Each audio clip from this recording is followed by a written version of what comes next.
Welcome to பிக்யூ world. வேத வினாவிடைகள். மத்தேயு அதிகாரம் 5. மலையின் மேல் ஏறினது யார்? இயேசு.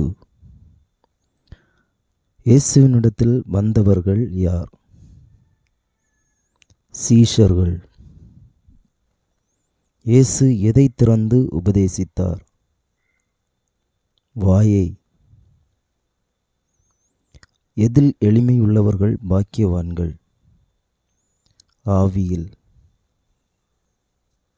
பரலோக ராஜ்யம் யாருடையது? ஆவியில் எளிமையுள்ளவர்கள். ஆறுதல் அடைவது யார்? துயரப்படுபவர்கள். பூமியை சுதந்தரித்துக் கொள்வது யார்? சாந்த குணமுள்ளவர்கள். சாந்த குணமுள்ளவர்கள் சுதந்தரிப்பது எது? பூமி. எதின் மேல் பசிதாகம் உள்ளவர்கள் பாக்கியவான்கள்? நீதியின் மேல். நீதியின் மேல் பசிதாகம் உள்ளவர்கள் அடைவது எது? திருப்தி. இரக்கம் பெறுவது யார்? இரக்கமுள்ளவர்கள். இருதயத்தில் சுத்தமுள்ளவர்கள் யாரை தரிசிப்பார்கள்? தேவனை. தேவனுடைய புத்திரர் யார்? சமாதானம் பண்ணுகிறவர்கள். எதின் நிமித்தம் துன்பப்படுகிறவர்கள் பாக்கியவான்கள்? நீதி. எதில் உங்கள் பலன் மிகுந்தியாய் இருக்கும்? பரலோகத்தில். யாரை துன்பப்படுத்தினார்கள்? தீர்க்கதரிசிகளை. பூமிக்கு நீங்கள் எப்படி இருக்கிறீர்கள்? உப்பாய். உலகத்துக்கு நீங்கள் எப்படி இருக்கிறீர்கள்?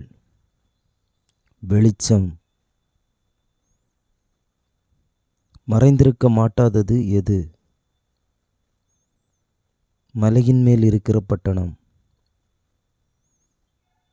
விளக்குத்தண்டின் மேல் வைக்கப்படுவது எது? விளக்கு. வீட்டில் உள்ள யாவருக்கும் வெளிச்சம் கொடுப்பது எது? விளக்கு. மனுஷர் எதைக் கண்டு பரலோகத்தில் இருக்கிற பிதாவை மகிமைப்படுத்துவார்கள்? நற்கிரியைகளை. நியாயப்பிரமாணத்தையும் தீர்க்க தரிசனங்களையும் நிறைவேற்ற வந்தது யார்? இயேசு. ஒளிந்து போவது எது? வானம் பூமி. எதிலுள்ள சிறு எழுத்தோ எழுத்தின் உறுப்போ ஒளிந்து போகாது? நியாயப்பிரமாணம். பரலோக ராஜ்யத்தில் சிறியவன் யார்? கற்பனைகளின் சிறிதானதொன்றை மீறி போதிக்கிறவன். கற்பனைகளை கைக்கொண்டு போதிக்கிறவன் பரலோக ராஜ்யத்தில் யார்? பெரியவன். பரலோக ராஜ்யத்தில் பிரவேசிக்க யாருடைய நீதியை விட அதிக நீதி செய்ய வேண்டும்? வேதபாரகர், பரிசேயர். நியாய தீர்ப்புக்கு ஏதுவாய் இருப்பவன் யார்? கொலை செய்கிறவன். கொலை செய்யாதிருப்பாயாக என்று யாருக்கு உரைக்கப்பட்டது? பூர்வத்தாருக்கு. தன் சகோதரனை நியாயமில்லாமல் கோபித்துக் கொள்பவன் எதற்கு ஏதுவாயிருப்பான்? நியாய தீர்ப்புக்கு. தன் சகோதரனை வீணன் என்று சொல்லுகிறவன் எதற்கு ஏதுவாயிருப்பான்? ஆலோசனை சங்க தீர்ப்புக்கு. தன் சகோதரனை மூடனே என்று சொல்லுகிறவன் எதற்கு ஏதுவாயிருப்பான்? எரி நரகத்துக்கு.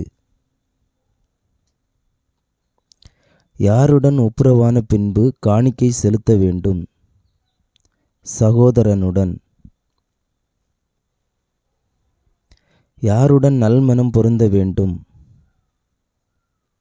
எதிராளியுடன். விபச்சாரம் செய்யாதிருப்பாயாக என்று யாருக்கு உரைக்கப்பட்டது? பூர்வத்தாருக்கு.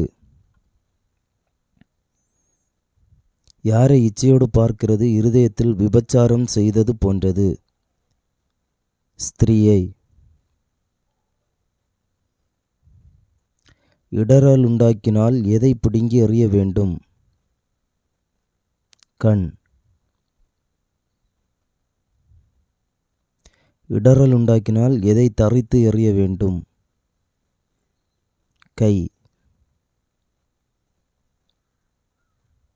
தன் மனைவியை தள்ளிவிடுகிறவன் அவளுக்கு என்ன கொடுக்க வேண்டும்? தள்ளுதற் சீட்டு. ஆணைகளை யார் முன்னிலையாய் செலுத்த வேண்டும்? கர்த்தர். எதின் பேரில் சத்தியம் பண்ண வேண்டாம்? வானம் பூமி. தேவனுடைய சிங்காசனம் எது? வானம். தேவனுடைய பாதப்படி எது? பூமி. எந்த நகரத்தின் மேல் சத்தியம் பண்ண வேண்டாம்? எருசலேம். மகாராஜாவினுடைய நகரம் எது? எருசலேம். எதனோடு எதிர்த்து நிற்கக்கூடாது? தீமையோடு. ஒரு கன்னத்தில் அறைபவருக்கு எதை காட்ட வேண்டும்? மறு கன்னம். வஸ்திரத்தை எடுத்துக்கொள்ள நினைப்பவருக்கு என்ன கொடுக்க வேண்டும்? அங்கி. ஒரு மைல் தூரம் வர பலவந்தம் பண்ணினால் எத்தனை மைல் தூரம் போக வேண்டும்? 2. யாருக்கு கொடுக்க வேண்டும்? கேட்கிறவனுக்கு. யாருக்கு முகம் கோணக்கூடாது? கடன் வாங்க விரும்புகிறவனுக்கு. யாரை சிநேகிக்க வேண்டும்? சத்துருக்களை. யாரை ஆசீர்வதிக்க வேண்டும்? சபிக்கிறவர்களை. யாருக்கு நன்மை செய்ய வேண்டும்? பகைக்கிறவர்களுக்கு. நிந்திக்கிறவர்களுக்காகவும் துன்பப்படுத்துகிறவர்களுக்காகவும் பண்ண வேண்டியது என்ன? ஜெபம். பரலோகத்தில் இருப்பது யார்? பிதா. தீயோர் மேலும் நல்லோர் மேலும் உதிப்பது எது? சூரியன். நீதியுள்ளவர்கள் மேலும் அநீதியுள்ளவர்கள் மேலும் பெய்வது எது? மழை. பூரண சர்க்குணர் யார்? பிதா. Thanks for watching. For more videos, subscribe.